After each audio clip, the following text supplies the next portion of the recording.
everyone! Welcome back to Manch's Art and Hobbies. Today, I'm going for microblading of my eyebrows. Why am I doing this?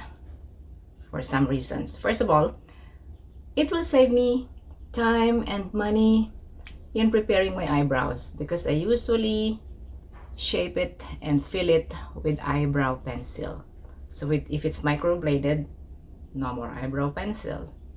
And number two, I think I need to enhance my personal looks, and we should do that. And finally, it will give me more confidence. So come on guys, I will show you what's gonna happen to my eyebrows. So I hope you guys watch my full video. So I'm here now at the clinic and I'll be doing my microblading, microshading. This will be called microshading. Helen, a medical esthetician, will be with me to do the procedure, and so come and see. Helen explained to me that microblading uses a fine blade to create hair-like strokes, while microshading, which she will do to me, uses a needle that goes to the outer layer of skin in order to put the coloring pigment on. It is semi-permanent. The color may fade, but can be retouched from time to time. Let's say about 6 months or so. Helen is a medical esthetician trained in microblading and microshading. She also made me understand that there could be pain or discomfort, there could be risk of infection, but it's very rare. Swelling and bruising could happen, and I could have allergic reaction too. Also, I need to sign a waiver form on these matters.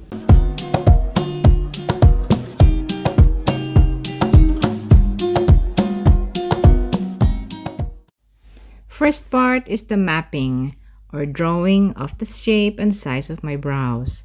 Helen used a string to find the symmetry of my face and identify the balanced shape of my brows.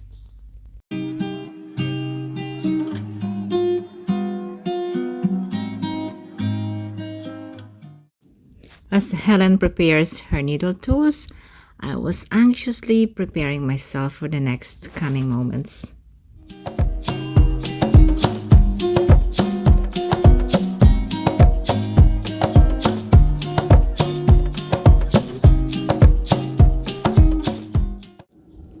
Then the needlework starts. No numbing cream from the outlining and up to the first passing of needles. No numbing cream.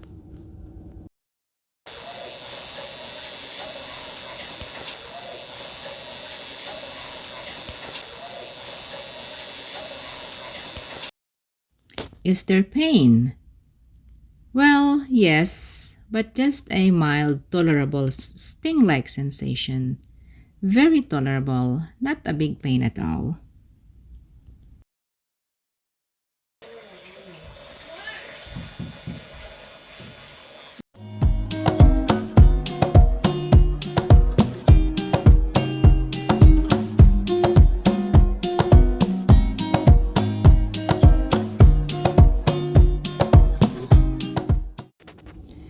The first passing of needle is done here in this stage.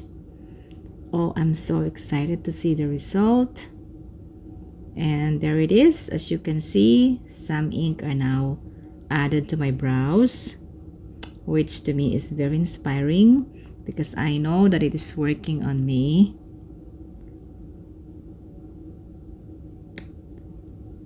Now for the next stage, I am getting the topical anesthesia or the numbing cream. This will be the second passing of the needle, which I don't know what's gonna happen. So let's see.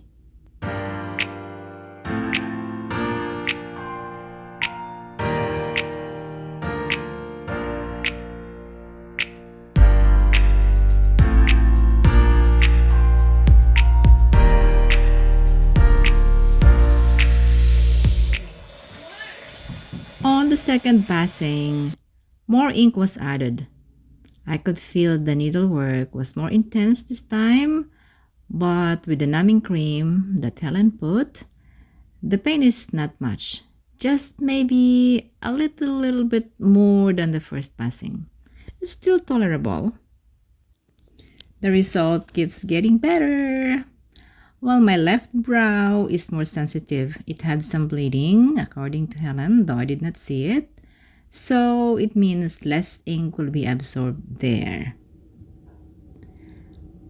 I got another numbing cream on the third pass.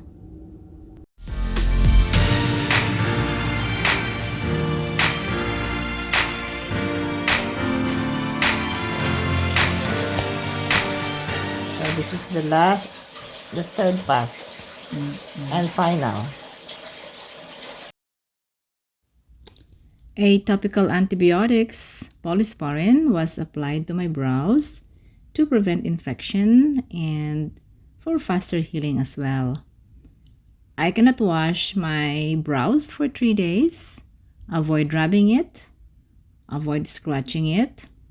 Helen gave me a cream to apply if it's itchy. Scabbing may occur, but just let it be. Don't remove it or don't scratch it. 40% of the ink may fade, and because of that, a touch-up will be done after 4 weeks.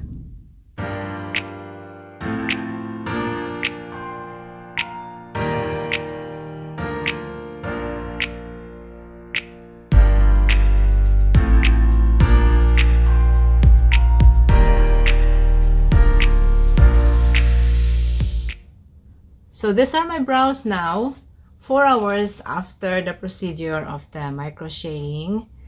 If you can see, it's still very dark and the color is so bold, but Helen told me 40% of this color will still fade in the next few days, and I should not be washing it in the next 3 or 4 days.